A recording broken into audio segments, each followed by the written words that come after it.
So I want first to thank the eLearn Center for this invitation. So that gives me the opportunity to talk to you about one project that I worked on since only January. So it's really preliminary result that I will present you today. So I will ask Marcelo to help me with English, because I'm not used to speak, so I don't have so many opportunity to speak English in Montreal at TÉLUQ, only in conferences and seminars and things like that. So before I talk to you about this project, the project is called MAPES. MAPES is a French acronym for Modélisation de l'approche programme en enseignement supérieur, which means modeling the program approach for higher education. So I'll talk to you about this project, but first let me say some word about TÉLUQ and the LICEF Research Center. So TÉLUQ is the only French distance education university in North America.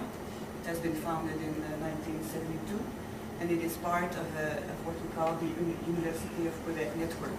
University of Quebec network is it's located in the province of Quebec. So we have TÉLUQ is delocalized. So the office of the TÉLUQ, we call it TÉLUQ now instead of TÉLUQ University. Okay. Yeah, TÉLUQ. There's one. The main office is in Quebec City, but we have also an office in Montreal, where I work in Montreal. And so the network has, I think it's 10 institutions distributed on in the province of Quebec. So, and this is the largest. We have been attached to the Université du Québec à Montréal for a while, for the last 5 years, but now we are in the process of, because it's we are a distance education university, and ICAM, Université of Québec, Montreal is a campus-based university, but it seems that it was difficult to understand each other. Yeah, interact. So now we will be independent. Well, so we deliver, the courses delivered at TÉLUQ are asynchronously delivered. So we are, it's a small university,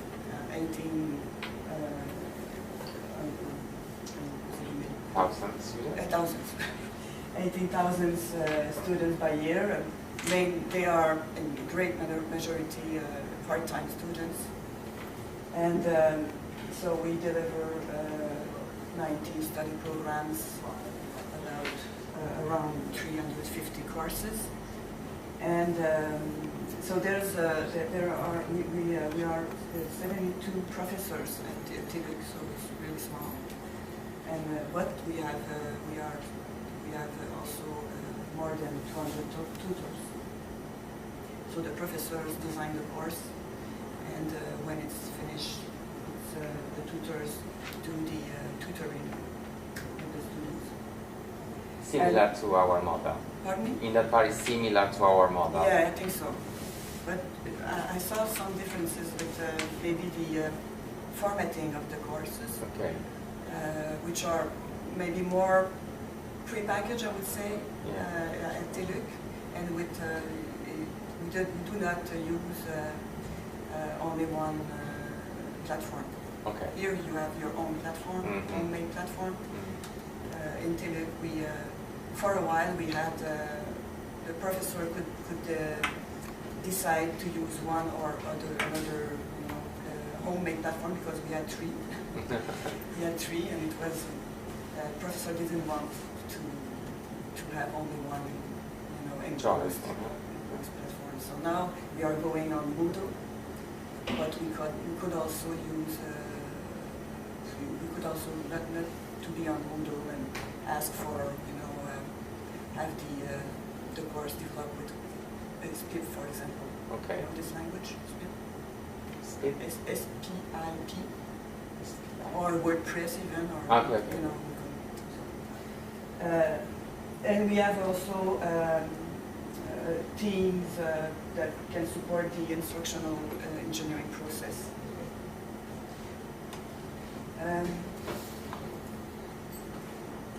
You can ask me questions if you want. And then I also am an associate to the LICEF Research Center, which is based at TÉLUQ 2. It's a laboratory in cognitive informatics and training environments. It has been founded in 1992. 22 researchers are working there, coming from different disciplines.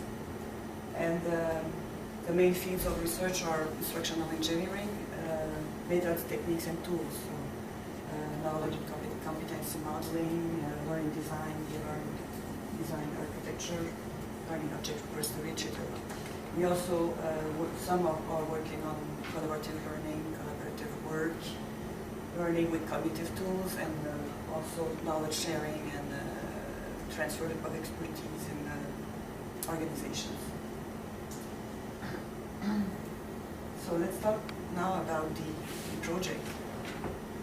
So I will present the context and the goal of the project, and then methodology, preliminary results, and then the next steps, and we will have an open discussion on this project. So presently in Canada, I don't know if it's the same here, but I think so. There are strong incentives to adopt what we call a program approach. Maybe we could discuss after my presentation about this term. Maybe some call it competency-based approach, but is it the same? We can maybe ask and discuss about this in university, but I would say at all levels in Canada, they talk about this approach program, this program approach. So this incentives comes from the professional accreditation instances. For example, for the programs in teacher education programs, there's a group, a committee that approves the program, and they ask explicitly that the academic teams should adopt a program approach. And also for the engineers, we have, for example, the Canadian Engineering Accreditation Board that also imposed this approach to the universities. So they have to adopt this approach to have the approval. The approval. I don't know here exactly, but I don't think we have the same approach. Do the professional associations there in Canada, almost all professional associations, are the responsible to approve? Not only the professional association. But also more at the governmental level? We don't have that for the teacher training programs. It's the Ministry of Education. And for the professions? Or for the professions, it's, yeah. It's more professional? Yeah. I suppose it's the same here. Not exactly in the term of the programs or learning. I mean, it's not the same, it's actually the same. No. It's more the minister also, I think. It's more a minister. Yeah. Yes, more concentrated in the government. In the government. Yeah. And then, but we can also say that this idea of a program approach has been around for a while in the science of education. And for example, we can find this idea in the meaningful learning theory. It was in the 60s. The idea of linking knowledge, and the students make explicit links between the knowledge, and also the systemic approach that has been which is at the basis of the instructional design field. So, but it seems that we maybe found we lost this idea since that time. So, at least in some institutions. Okay, but now the idea is the question is, how do we implement a program approach? And so the project tried to answer this question. We try to give some answers to this question throughout this project. So, and the context of the project is it's an initiative of the, call it the GRIP. It's a group of academic members interested in university, higher education, pedagogy. So it's a group devoted to stimulate innovations in pedagogy at university. We have a financial support from the network, the University of Quebec network, and the project team is composed of 8 members coming from 5 institutions, and they are professors, but we have also one lecturer and a professional researcher, and also a tutoring coordinator in the team. So you see that I'm responsible for this project. I'm in educational technology, but we have professors in nursing, for example, or one in, the others are more in education, but we have one in nursing, one in mechanical engineering, but those professors are really interested in pedagogy. So they wanted to be in the team to work on this topic of the program approach. The goal of the project is very simple. It's to develop a guide for academic teams, which would propose a method for designing and implementing a program approach in university study programs, and so according to the program approach. So how do we do this, to develop this guide? So first of all, we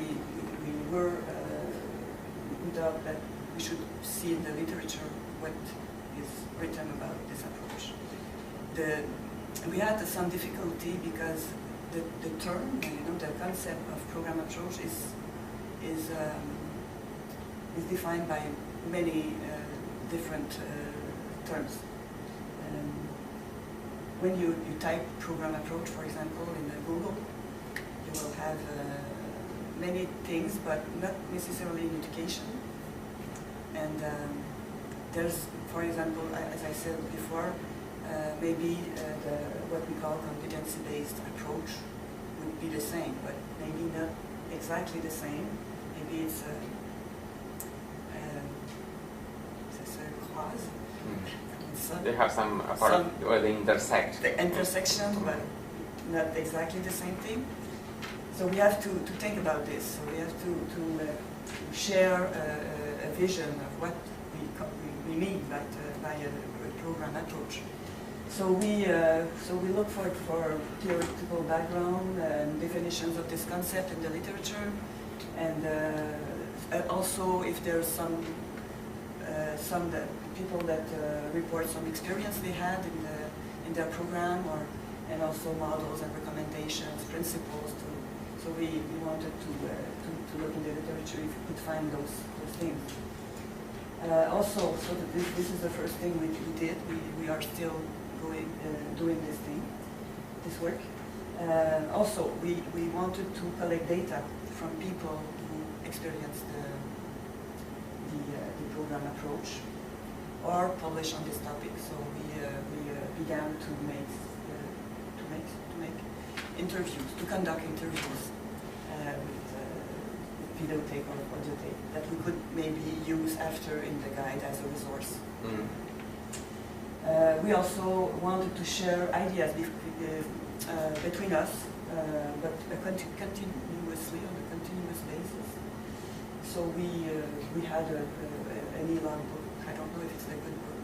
A journal de bord. It's a logbook. Yeah, logbook. It's okay. Logbook. Yeah. So we could, maybe when we have ideas, we could just go and type things, or questions, or anything. Also, so the main part of our work is to what we call modeling process of designing and implementing the program approach. But not only the processes, but also the actors, the product, the products of this process, the different products, and also the principles that we use when we implement and design the program approach. I mean, the strategic knowledge that we can use to execute the activities, and also the resources. Finally, and we are in the first phase of this project. But, we have financial support for this first year, and we will ask for another phases for next year. So, and at the end, we would like what we call document the graphical model, because the modeling activity is done graphically. I will show you what it is. And after, we would like to document this model with, on a website with the textual guide and resources that could be linked to the graphical model. Okay. So I'll go in the presentation of the preliminary results of this. So first of all, we try to share a working definition of what we mean by this concept of program approach.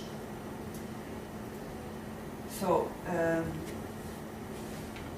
as I said, the term program approach, we use it in Quebec, but we didn't find so much literature in other French, for example, with this term.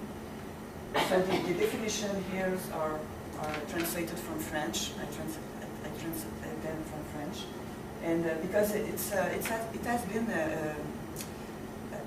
this program approach has been implemented in the 70s, but not at the university level, but at the college level in Quebec. So they published some definitions. We find it, but it's difficult to find anyway. But the idea is, in blue you see how the authors describe this approach. Sometimes it's called an approach, sometimes it's a state of mind, a disposition, a strategy of teaching management, or an organizational model of teaching, or also a way of coordinating and managing a study program. And we find, the same terms. For example, consistency, integration of student learning, also decompartmentalization of the disciplines. We find those there, harmonization. You see the program as a kind of organic whole. This is the idea of a systemic view of the program finally. So I want to read to you all this, but the idea is that it's really the idea of systemic way of coordinating and managing a study program. And the important idea is the consultation between the teachers. This is really important. So if we make a synthesis of all these definitions, we find, for example, that the program is an organic whole at the center of the design of teaching. So it's not the courses, it's the program. And the idea of consistency between the different components of the program. The integration of student learning, so instead of designing courses, independently, and the responsibility to integrate learning is given to the students, then we should help, the teachers should help students to do this. It's not their only responsibility to the students. And also consultation and collaboration between the teaching staff. So There's no measure to competencies, for example. Not now, but I will go into that. It's not mentioned, you see, it wasn't mentioned in the definition. Okay. You see? Okay, other related concepts. As I said, the competency approach is really, so is it the same or not? We could discuss this. We saw also integrated curriculum in the English literature. But usually when they talk about this approach, it's more in the goal to identify the learning objectives or structure the learning content. And we also find in the literature some authors who talk about some strategy, high-level strategy, pedagogical strategy, used but at the level of a program. Mm. So the idea is to develop a learning scenario, but at the program level, not only at the course level. So we will try to integrate this in our model. So our working definition today, because we just began, as I said, in January, and it's a work in progress. Our reflection is in progress on this.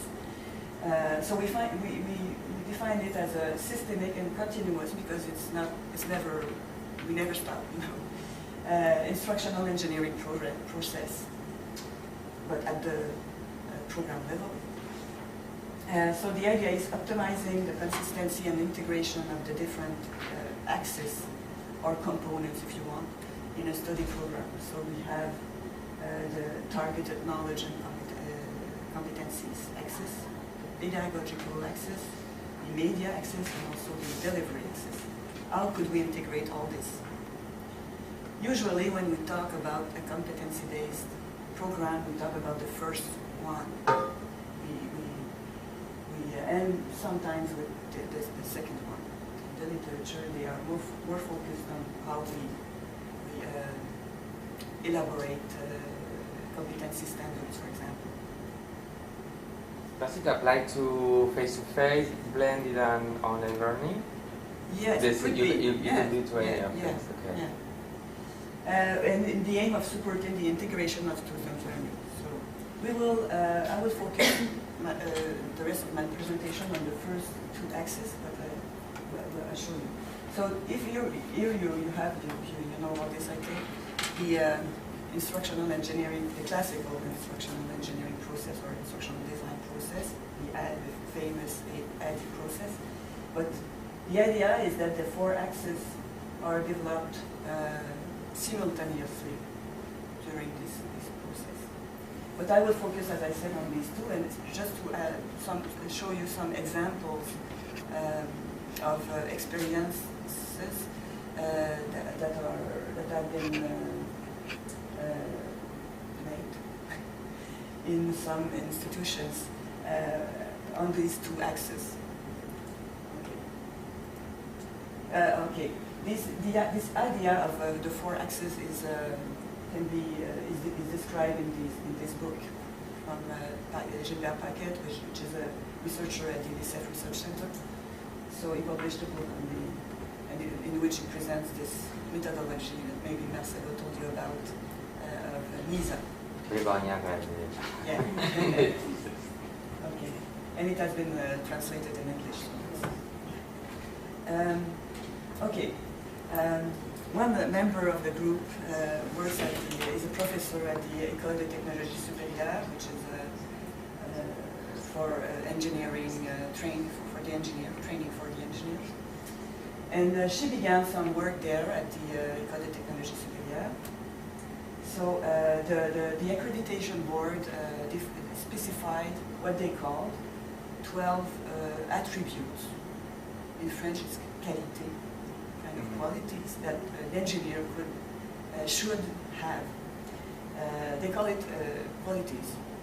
So the idea is that at the institution, at the École de Technologie Supérieure, there's a kind of institutional committee that try to translate those attributes and competencies terms. So, for example, if we take some of those, one attribute is called investigation.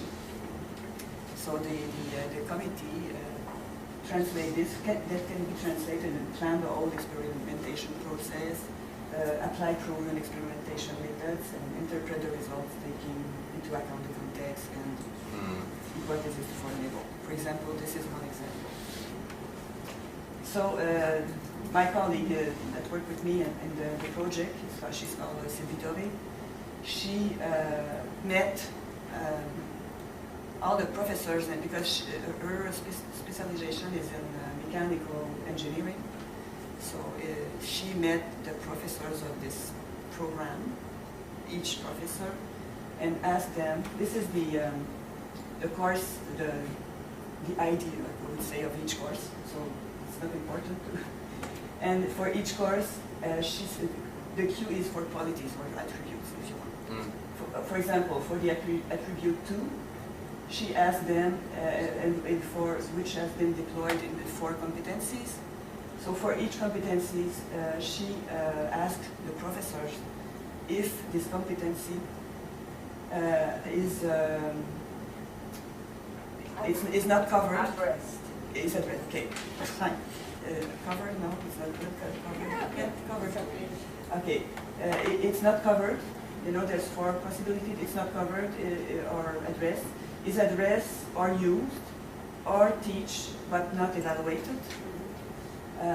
It's addressed or used and evaluated, or it's taught, yeah. It's taught and evaluated.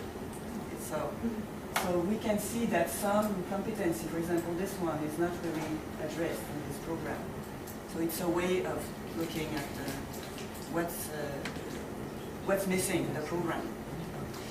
Did she check that at the level of the competency definition within the course, or at the level of the activities, if the activities actually fit?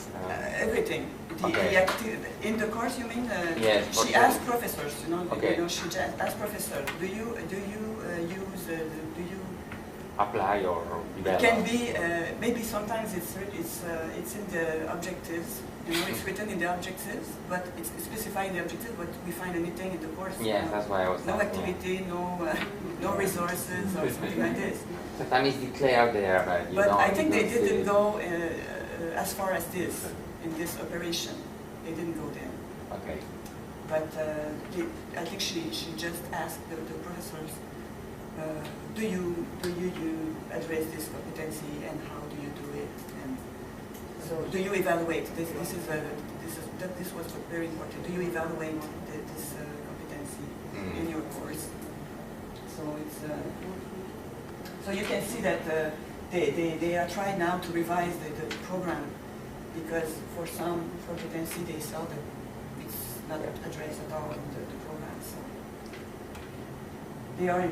they are working on this now. Okay. Now, this is another example. This is a work that I've done with my colleagues at TÉLUQ in the educational technology program. So we had in 2006 we decided to propose, because we don't have a master in educational technology. It's more a professional graduate program. But now we wanted to have a master, develop a master. So we make a big reflection on what were the competencies that should be addressed in this master. So the first thing we did is first identify who worked in this field. Who are the actors that worked in this field? So we defined, I don't know if it's in French, sorry, but for example, here is the instructional designer. Here is the trainer or tutor. This one is it's a generic role. It's those that work more in the mediatization, development of production, media integration, environment. The manager, the counselor, because some of, in our university we have some people that do, we call it pedagogy. Counseling, yeah, Conseiller counseling. pedagogical counseling. counselor. I don't know if you have the same here. Yes. What they support, you know. In universities, but also in companies, enterprises, there's a lot. So in enterprise, yeah. So they, and also the researcher. So these are the different, very generic roles. And then we looked in job offers, because job offering, how the employers, potentially. Yeah, the employers. How do they define, you know, the competency, the qualifications, and how do they, what terms they use to name the role or the, you know, and it was really. In our field, it's complicated to have a. Yeah, that's it.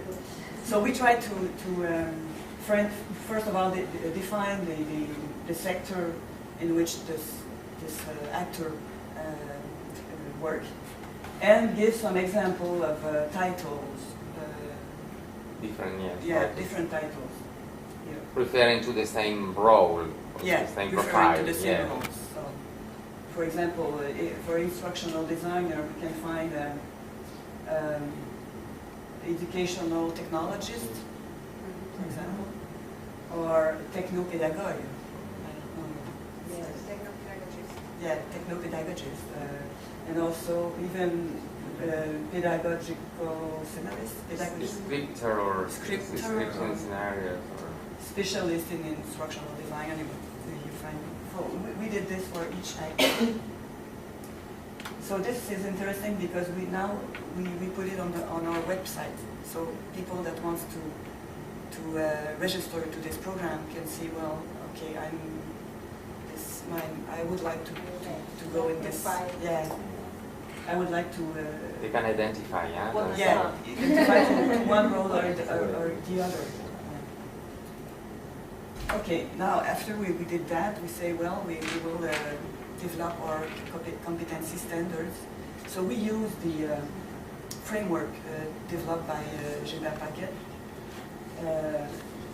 Unfortunately, his book Modélisation des compétences et des connaissances et des compétences is not translated in English. I don't know if it's, but the idea is that a competency, Paquet defines a competency as knowledge, an ability applied on a knowledge entity with a context, applied in a context, and with a certain performance level, at a certain performance level. So you have to define and distinguish between different types of knowledge entities.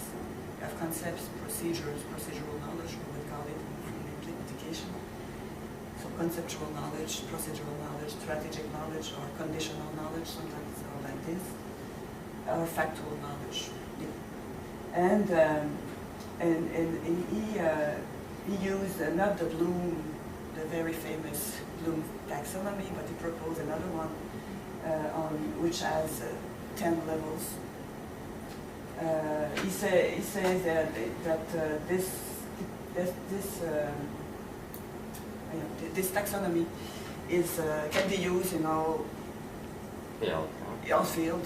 It could be in more cognitive, motor, or socio-affective field. This can apply in that's what it pretends. And also, this can be done. Can be applied. Disability on this knowledge can be applied in. For example, it defines 5 criteria to define the context.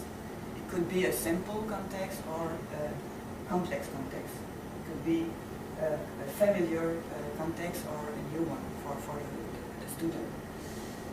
It can deploy the competence, use the competence with or without help, or it can do the competence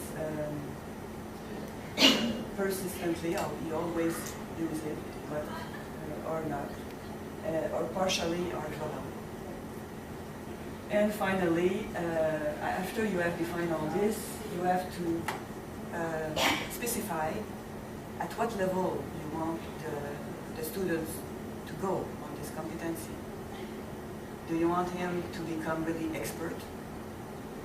Or do you want him to just, be familiarized with this competency, or maybe be familiar, but not really an expert at the expert level. So we use this framework. Is there any question on this framework? It's okay. I see it complex because I have to give a... It's a bit complex? I know it, but I think it's perfect. The more you detail, the better it is. But I don't know if you work with the teams of teachers, how frightening it can be when you go too into detail of that. I will prove if it works only reducing the number of abilities, capturing more Bloom's updated taxonomy, and stay with the context as a way to localize competencies that is very important, and try to interpret the level in terms of abilities. So this is another solution that is more economical. I actually don't know if it will work. We have an experience to do next week with people here within at work. And I will see, because they are very reluctant when you begin to... Yeah. But if you're instructional designers or structural engineering, I think this is perfect, because you go into detail and you have a more... Yeah. But when working with a big... If you are planning to provide a guide and to all kind of teams, maybe I don't say it's not valid, I just say that maybe something you have to reflect on. Yes. How the level of complexity, even if it's fantastic and it would be the best solution, and economical ways are also important if we want the teachers to, team teachers, adopt that. Yeah, I agree. Because in the guide, we could make, for example, we could say, instead of using this taxonomy, you can use the Bloom's one. Okay, you give the choice or but a I think the concept is okay. Yeah. We can use the model at a high level, but adapt it. Adapt it, yeah. Mm. And even here, you can define the context in different terms. In different And even here too. If you want, you can have just 4 levels. We did that. You actually developed levels. I'll just show you.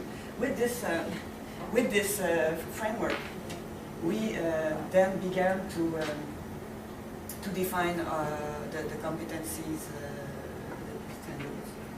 So we use the knowledge modeling technique developed by. You should explain a little bit how you understand what means modeling. Modeling is just representing knowledge with a language. In this case, it's a graphical language, specific graphical language, which has been proposed by Paquette, and which I find interesting to represent the targeted knowledge in instructional programs. Because the thing is that you have to specify the types of knowledge entities. It's not only, you have to say, is it only conceptual knowledge that that will be targeted in this course, for example. Here it's at the level of a program, but it could be in a course or a lesson. Or is it conceptual? And I find it really interesting because it's, I'll show you, for competencies specification, it's interesting because there's a kind of generic structure that is used to represent activity. An activity. Because what it is, an activity, it is something that we do.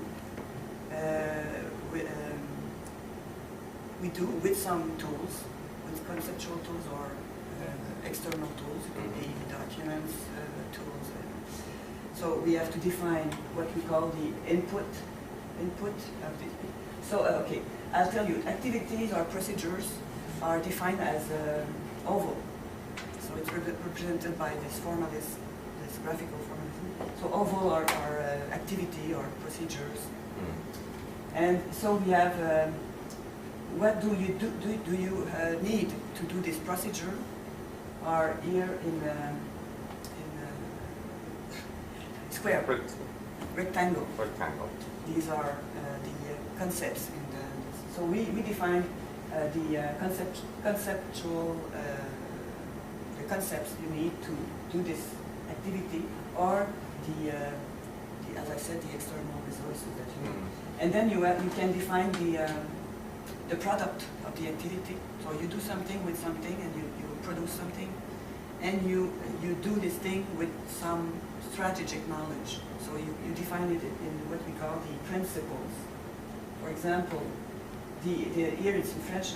Sorry, but it's the main competency, I would say, in this program is. Efficiently make an intervention in yes, the field of technology, educational technology. Educational technology. Yeah, intervening, it's not the word in English, but working efficiently in the educational field, that's all. So it's very generic at this level, but after that we had to define what we mean by that, working efficiently at this level, in this field. So we have here, it's the instructional engineering, which will concern mostly the instructional designer, the one working in the mediatization, and the tutor or the trainer. And also here is more the management competency, managing projects in this field. Here is more the research, and then we have here a kind of a transversal, is the word in English, transversal competency, which is developing your professionality, your professional profile, I don't know, in the field. So you have to being continuous students, to know the associations, to know how you should. This is transversal competencies. So we have here, we define what we call the main. This is the first level, and then you can go into this one and develop this each competency in sub. So in the literature, they call this structure of a competency with many terms, but it's the same. It's competency with sub-competency and sub-sub. It's a way to disaggregate competence, yes, to make it more visible, go into the learning objective. That's it. Yeah. So we define this. I will not show you all this because it's a big model. But it's the program, at the program level, targeting all the profiles we showed at the very beginning. Yeah. Okay. So, and then this is the knowledge, I would say this is the knowledge, and this is the ability. For example, it is at 3, the ability at the level 3, you see, on this here. The 3 is explain, discriminate. So we define here the ability, and we word. Okay. Yeah. The ability. For example, this is the fundamentals of educational technology. So we said all the actors in this program should be able to recognize. Have an overview, of the field. Explain, or the fundamentals, theoretical fundamentals, for example. Or here it's collaborative work principles. Apply some collaborative. Okay, so we did that. It takes a long time to do this. We had many meetings and much discussion on the terms, and it was really big work. And it's really strange because now many of them who developed this are not there anymore, because in TÉLUQ we have many professors are retiring. So those who were there, now they are gone. So there's a new team, so we'll see if we will have to revise it. Because, okay, after we did that, we make a kind of a table. We have all here the competencies with the targeted abilities and the targeted knowledge and the knowledge type concept here. And then we have here the actor's role, and we define here at what level of performance we will, because sometimes, for example, the instructional design process, the manager maybe doesn't have to know, very deeply all the activities of this process, but he has to know so we have to, some of them, we decided to name it, we had only 3 levels: beginner, intermediate, and advanced. We didn't use the 4-level taxonomy of bucket. And then we use this framework to define what we mean by beginner, intermediate, and advanced. In terms of autonomy, etc. So you see, combination of those criteria could. I know that in some groups they define what they mean for each competency, what it is to be a beginner, wording what it is to be a beginner, what it is to be an intermediate, what it is to be an expertise. But it was really c'était beaucoup de travail. Lots of work to do that. I think what is interesting in this approach, correct me if I'm wrong, is that you did all this work and you still didn't work about courses. You're always talking about the program, and this is the way of reflecting about the program. You didn't talk yet about courses, how will you distribute that? For the moment, it's that kind of engineering. We will arrive to it. And then you go to, a way of segmenting that into units. Yeah, now we will talk about it. Because after we did all this work. Because we usually begin on the other side. Yes. What do you know to do? Okay. I remember my Argentinian experience. You know to do that, okay, you put this course on that, and then you just try to fit everything.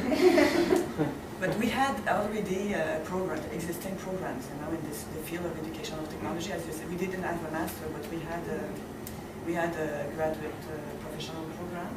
So we had some courses that could be used in the master. Reuse or adapted. So we looked at the courses we had. And we make a kind of analysis of the courses. We looked at objectives. Is it mentioned in objectives something about these competencies? Is it objectives, activities? For example, here in objectives, we look if we could find something related to for each course. We did that for each course. And then in the activities, can we find in the activities something that it's a kind of applying these competencies? Also, this is the evaluation of learning. So, is there an activity that evaluates this competency? And also, in the resources, can we find something in the resources that can be related to the competency? So we did this, not really, I would say, because it's a big work, but I had a look in all the courses. It's interesting because we have the courses is developed, so we can go in it and check. So I made a first une première passe. First step? First step, yeah. Yes. But we should go another step in that, approfondir, go more deeply in this work. But anyway, with this analysis of each courses, we finally had here, this is the table. Here are the courses, the idea for each courses. And then this is a very high-level synthesis, but you can say that in these courses, this is addressed. This is addressed in some. So we have this. It was a big, and this with X were courses added to what we had already in our bank of courses. So we had to say that maybe some competencies are not addressed in our existing courses, so we should have. For example, we didn't have courses in research methodologies, so we should develop that. Yeah. So now, okay. Now I talked about more this axis. We didn't talk about the pedagogy. So what can we do in pedagogy to be that could be defined as a program approach? Because now we define the competencies that are targeted and the knowledge targeted, but how can we relate now the pedagogy to this? So here is an example, because usually it's very difficult to relate now the competencies to the pedagogy. But this is a project that I conducted some years ago. The idea was to develop a program a model of program for vocational study programs. In this case, we implemented in a program in school administration. Students in this program are teachers, full-time teachers, and they take these courses in school administration. So we decided to develop what we call the blended experiential, because we use the theory of call, experiential theory of call. Some of you know this theory. And situated learning model, we call it like this, for vocational higher education programs. So instead of cutting the program in courses, we structured the program as cycles of experiential cycles, which are repeated several times during the program.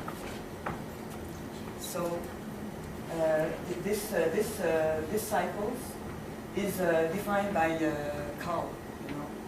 We say it's concrete experimentation first, then you reflective observation, then you conceptualize, and then you make active experimentation, and then you do these cycles many times during the program. So this model has been defined at the level of a program. This program was already existing when we implement this model in an existing program, but it was a kind of pilot project. So the regular format was maintained, with the courses and classes, because it was on a campus-based university. So what part of the students could benefit, experiment this model. So the idea was that they had mentor, teacher had mentor in the milieu, and then they practiced with their mentor. They experiment some situations. So it's very practice-based. Yeah, it's very practice-based at the workplace. At the workplace. Okay. Yeah, but we must say that we were working with one of our partner was commission scolaire, school board. School. Yeah, it's a school board. So we, they were in there. They stayed in their school board, but they had each student had a mentor. So they went in the school of their mentor. They experiment working situations. They bring those situations in what we call a virtual learning community. They talked about these situations. They had to report those situations, but also the other students that had to give some ideas, reflect on the situations, and then after that they conceptualize. They had seminars with there they could have theories, would maybe explain some of the things that they discussed here. And they also do what we call collaborative knowledge modeling. So the modeling that we use, the knowledge modeling that we use for our competency, we also experimented as a learning activity in this program. So the students had to develop collectively a knowledge model, not integrating the knowledge that they developed. Describing the practice. Pardon? Graphically describing the practice. Yeah, the practice and also the theory, because they have here the theory, okay. Theory based.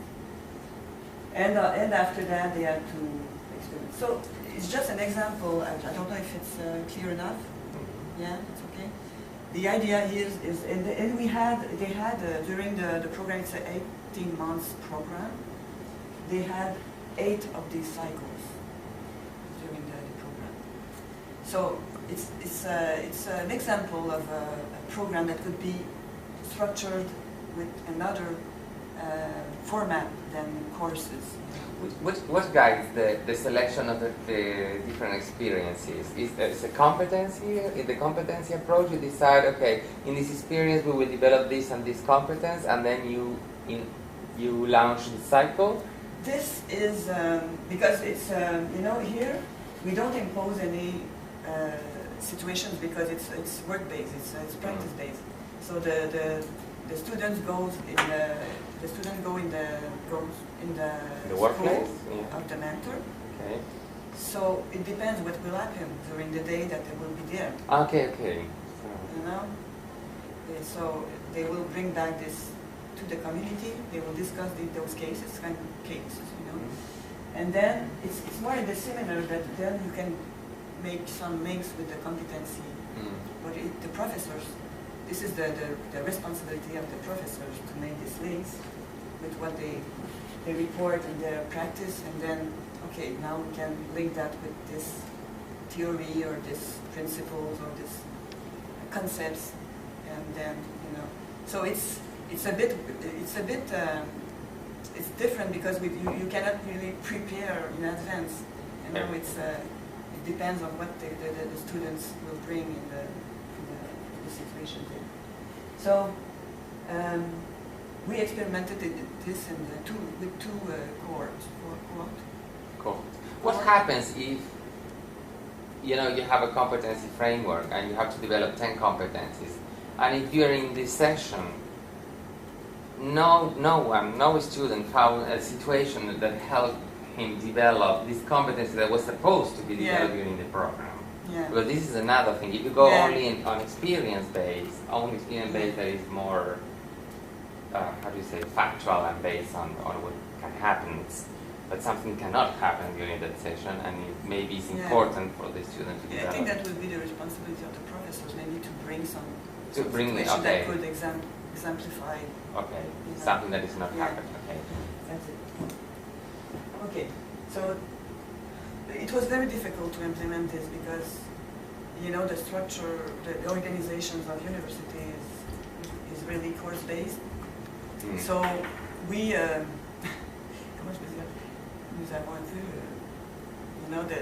structure, forced a little bit. Forced a little bit the structure to fit and adapt. Because we had to put grades on courses. Cannot be on cycles. Okay. So we have to give grades for courses. So we adapted. It was a pilot project, anyways. But it was very difficult because we had many difficulty with even with les syndicats, les conventions collectives. The sindicato or Union. Union, even with union, because the cycles sometimes, because we need that we hired some lecturer, and they have insurance. When they work in the university, they have insurance, and then the seminars here were at the school board, not in the university. It was in the school board, and it was they had the lecturer who should be there for all the cycle, for all the program, not by semester. So it was very difficult. Anyway.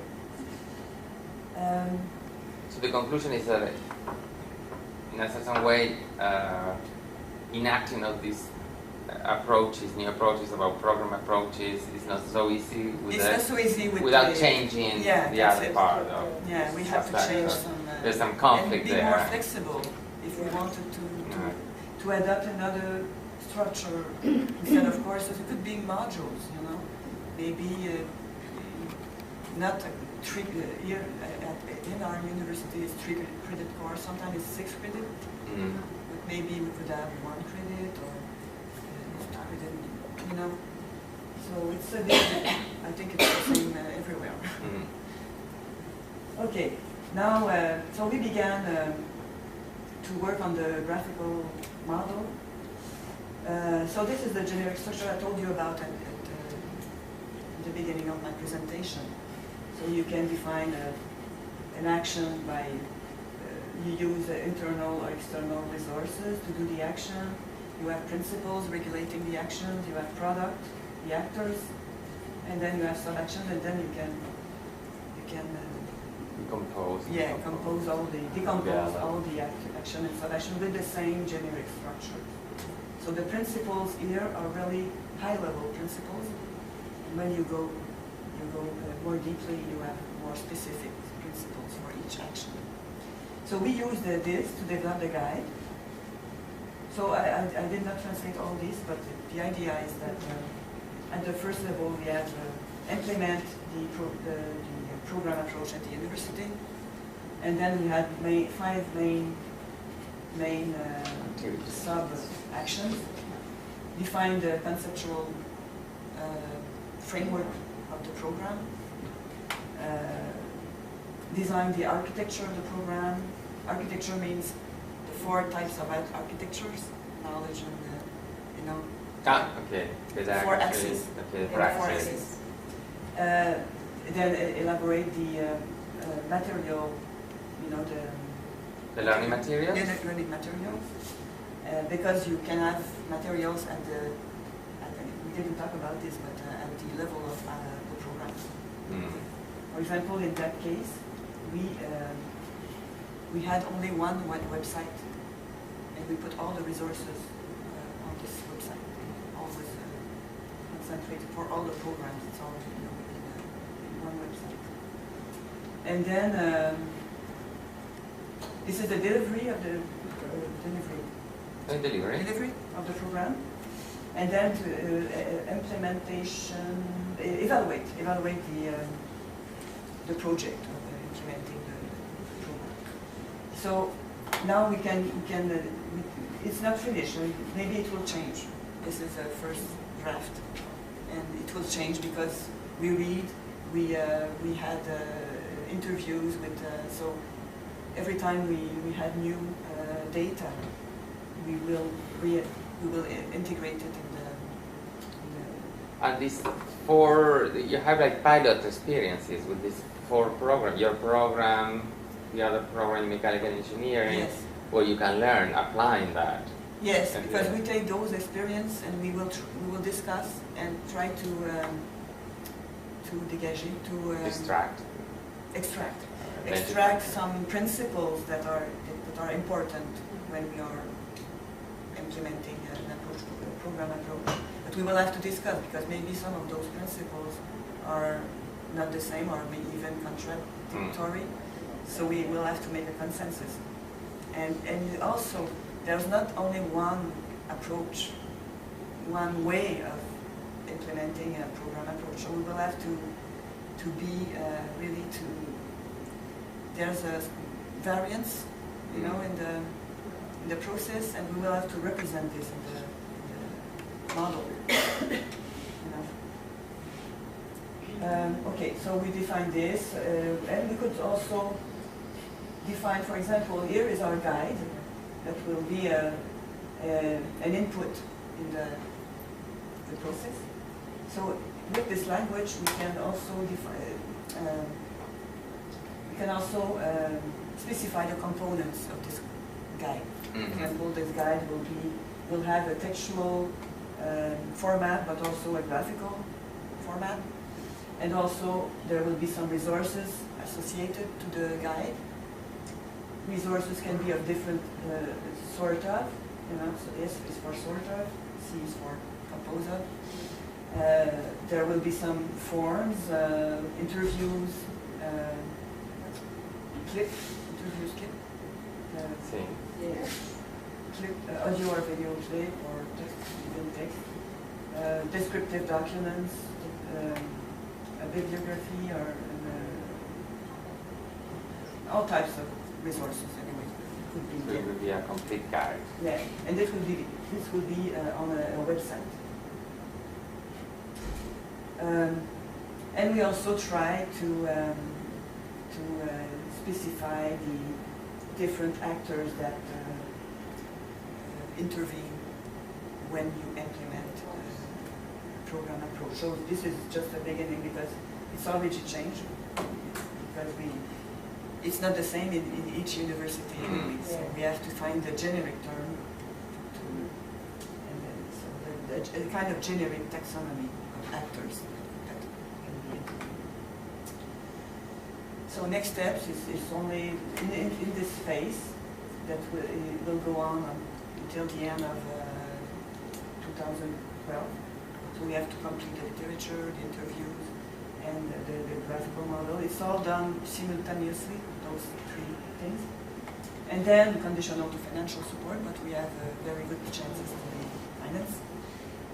We will validate the model. We would like to validate the model with some teams, teaching staff, and also elaborate the guide and integrate it into the website.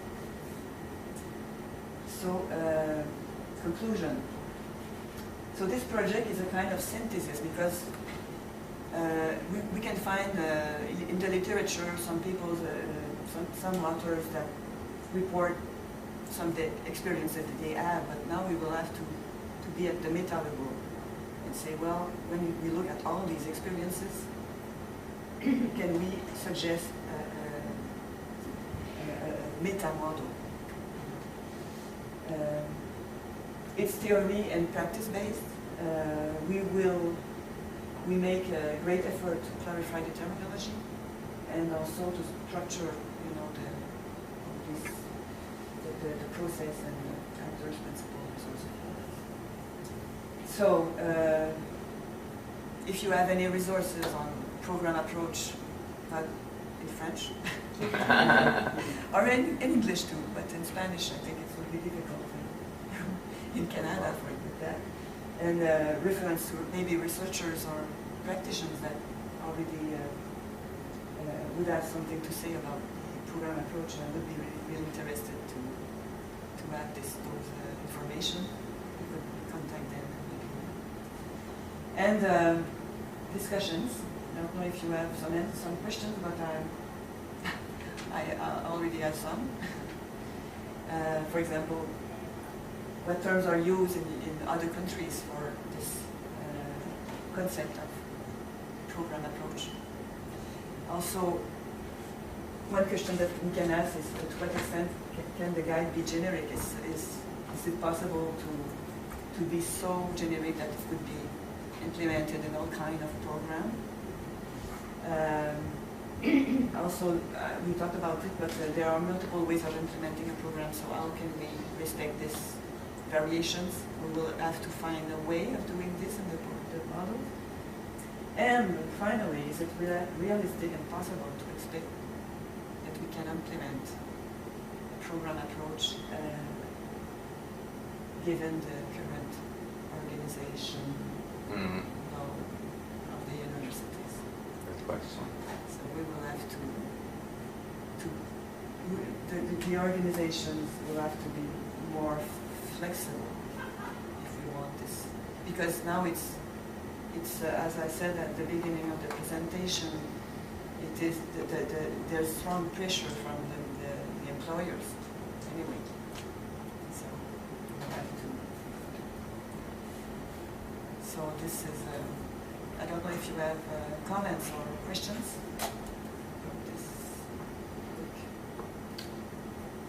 In your experience, do you associate program approach with competency approach? Yes, as I said, but it's not. It's not the only one you said. Yes, it's not. Which because could be? you develop competency, but now how you relate pedagogy and other delivery and to this competence. I think it's larger. Is there possible to have a program approach without? Maybe the question can be formulated without a competency-based approach. Yeah, I think yes, because there are a lot of programs without but in terms of rigor and coherence, and if you define which is the main principle that guarantees some kind of coherence and consistency within the program, because we have programs since decades ago, and we design programs, but if we put that consistency and coherence, maybe competencies can, and they are important in this approach. Do you have some similar experiences than elaborating? But Marcelo told me about the program. The master. Yeah, the master. You did some great work in elaborating the competency standards. That's interesting. I don't know in other disciplines. In fact, since 2007, in 2007 there was a change on the legislation, on the regulation, that theoretically all the universities, all the Spanish universities, when they have to design a program and they want to ask the government for a certificate for the accreditation of this program, all the universities should follow a kind of program approach, because we are asked to write a proposal when we are not asked to say which are the courses that you are going to offer to have this degree, but we have to say this is the profile of the graduate.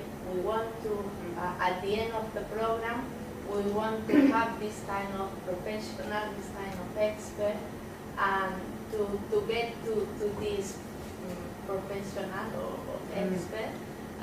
These are the competencies that we are going to work, and for working these competencies, we are going to work these contents, and I mean it's a kind of trying to change the logic.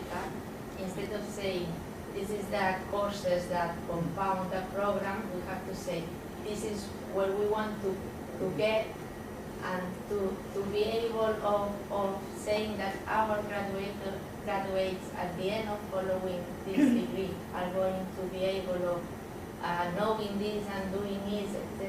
We have to say, first of all, where we want to get, which competencies, and then we have to prove that all the courses are coordinated in order to get these competencies and in order to go to this profile.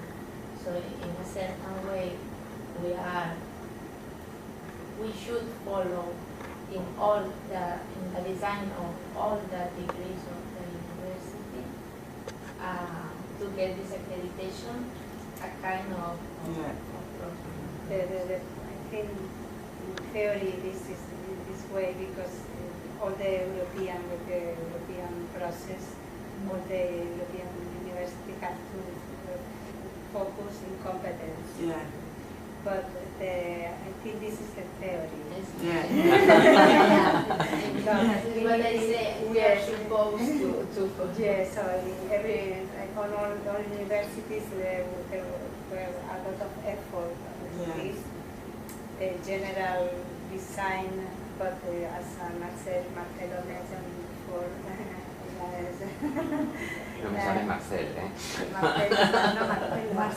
Marcelino.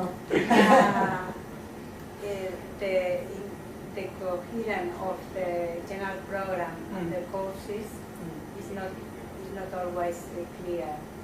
It's difficult to follow this program if it is really a coherent after when the program is applied. The different courses are really organized and have an input to the general competence. It's much more theoretical than because this approach is supposed to change in the culture of and the profession. We have to explore something that is important also. Does the program approach conflicts with the academic freedom? This kind of, you know, issues that have to be addressed also. How you can? I think it does not conflict completely. It can.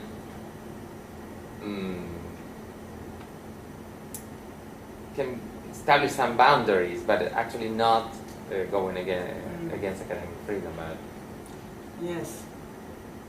These are issues that are. But you can, for example, the model that I showed you, this one.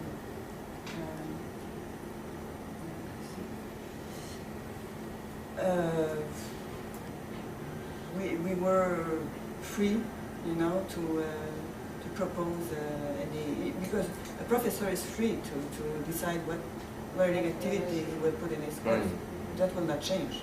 So we have to be creative and you know, try to relate the competency, because maybe what is imposed by is a kind of profile, you know. So we have to, but now we can play with that and say, you know, you can decide what kind of activities you will put in your teaching. You will propose to students, no? Yes. Particularly in this model, how did you train or gather the good intention of mentors to help all the students? But we had meetings, regular meetings with the team, the teachers. You mean the professors of the academic team, because we had lecturers and we have lecturers and a professor in this the academic team. But they were five. So we had regular meetings discussing about this model. We developed it together.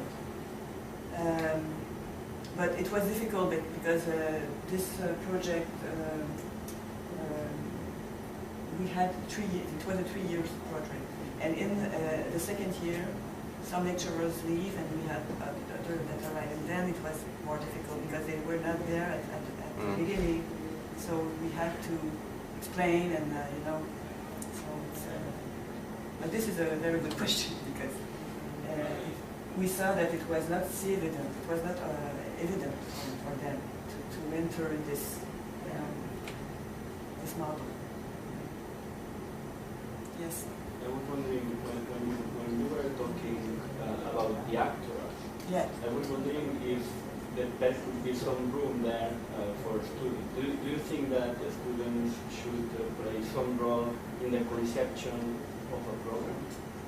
Yes, it could be. I think it's there. It's there, and the students Some here are representative of students are there, because a committee, a program committee, would be composed of, for example, of a responsible of the program, some professionals, from some professors.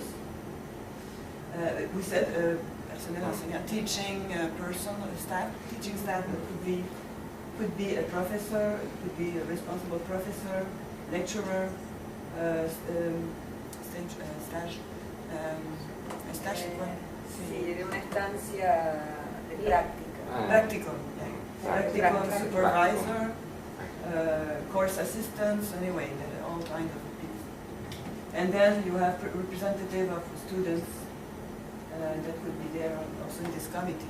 Yeah, I think it would be important for students there. Still, I don't know what time is it? You're right. So if you have any... Right on time. Anyway, I'm here until July 7th, so if you have things to discuss, I will be pleased to discuss with you. Thank you. Thank you Thank you very much.